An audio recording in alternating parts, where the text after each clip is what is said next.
এক একটি তারকার মতো। হ্যাঁ উম্মত, তোমরা যাকে ইচ্ছা অনুসরণ করলে হেদায়েত পেয়ে যাবে। সম্মানিত হাজিরিন, আজকে আল্লাহ রসুল নেই, সাহাবা আজমাইন নেই। আল্লাহ রসুল বলে গেছেন যে সমস্ত আন্দোলনের নেতৃত্বে ছিলেন এই কওমি উলামায়ে কেরাম, দেওবন্দি উলামায়ে কেরাম। 1957 সালে 2 লক্ষ মুসলমানকে ওই ব্রিটিশ শহীদ করেছিল। তার মধ্যে 51,500 আলেম ছিল। এই আলেমদেরকে এই উলামায়ে কেরাম, দেওবন্দি উলামায়ে কেরাম যখন ব্রিটিশ বিরোধী আন্দোলন শুরু করলো, করাচি থেকে নিয়ে দিল্লি পর্যন্ত গ্রাম ট্রাঙ্ক রোডের এমন কোন গাছ বাকি ছিল না যেই গাছে উলামায়ে দেওবন্দির লাশ ঝুলানো হয় নাই। ঠিক কিনা বলেন? সুতরাং যারা জ্ঞান পাপী, যারা ইতিহাস জানে না, এরাই বলে উলামায়ে দেওবন্দিরা এরা জুলুমের বিরুদ্ধে কথা বলে না, এরা হক কথা বলে না। আমার দেশে স্বাধীনতার পর থেকে আপনি দেখুন, এই স্বাধীনতার পর থেকে কাদিয়ানী বিরুদ্ধে, কাদিয়ানী যারা ছিল এদের বিরুদ্ধে আন্দোলনের অগ্রগামী ভূমিকা পালন করেছেন এই দেওবন্দি উলামায়ে কেরাম। সম্মানিত উপস্থিতি, 2013 সালে যখন নাস্তিক ব্লগাররা সারা বাংলাদেশে আমার রসুলকে নিয়ে, সাহাবাদেরকে নিয়ে কটূক্তি করছিল, তখন এই উলামায়ে কেরাম, দেওবন্দি উলামায়ে কেরাম তারাই আন্দোলন করেছিল, যার ফলশ্রুতিতে 2013 সালের 5ই মে হেফাজতের ময়দানে দিনের স্বার্থে কওমি উলামায়ে দেওবন্দির মতো এত রক্ত আর কোন দল দেয় নাই। ঠিক কিনা বলেন? এরপরেও বলে কওমি উলামায়ে কেরামরা, দেওবন্দি উলামায়ে কেরামরা এরা সত্য কথা বলে না, হকের কথা বলে না।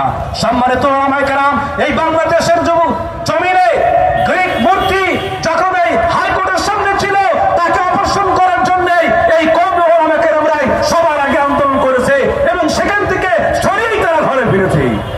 সম্মানিত উলামায়ে কেরাম, আজকে আমরা দেখেছি কি, যখন মূর্তি বিরোধী আন্দোলন হলো, সেই মূর্তি ভাস্করদের আন্দোলনে এই উলামায়ে কেরামরাই সবার আগে অগ্রণী ভূমিকা পালন করেছেন।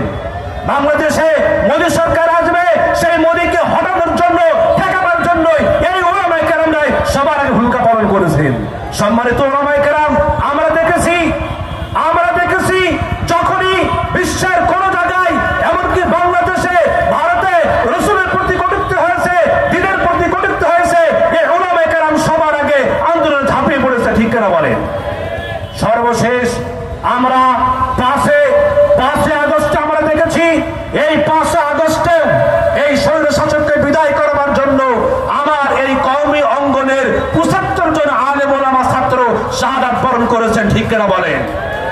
মেরে ভাই দোস্তর বুজুর্গ, এরপরেও যদি বলেন যে কওমি উলামায়ে কেরামরা তারা সত্য কথা বলে না, হকের কথা বলে না, তাহলে আমি বুঝবো আপনার একটা চোখ অন্ধ হয়ে পড়ে আছে।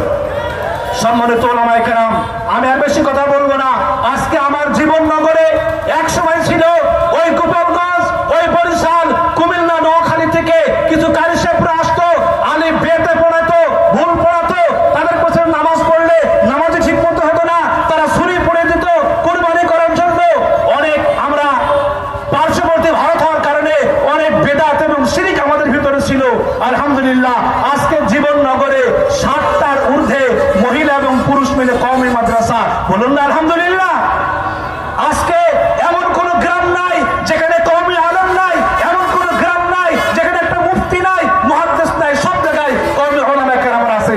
সুতরাং আজকে আমার জীবন নগরে সমস্ত এলাকা হাজারের উপরে আলেম, উলামা, মুফতি, মুহাদ্দিস, হাফিজ মিলে 1000-এর ঊর্ধ্বে হয়ে যাবে।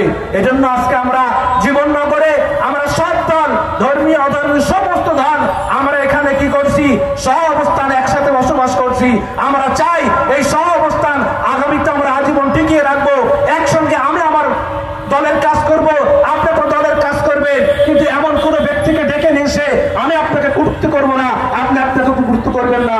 কারণ এক সময় এমন হতে পারে যে ভারতও দাদা বাবুরা আমাদের উপর আক্রমণ করে, তখন উঁচু টুপি, লম্বা টুপি, ঢাবা টুপি, 5 কোণের টুপি এরা কিন্তু দেখবে না, তখন তারা হুজুর ধরবে আর মারবে। সুতরাং আমাদের ভিতরে এই ধরনের ঐক্য প্রয়োজন রয়েছে। আমরা তৃতীয় পক্ষ কাউকে ডেকে নিয়ে এসে আমাদের জীবননগর মাটিকে, পরিবেশকে আমরা উত্তপ্ত করবো না। সকলকে সালাম, আসসালামু আলাইকুম ওয়া রাহমাতুল্লাহি ওয়া বারাকাতুহু।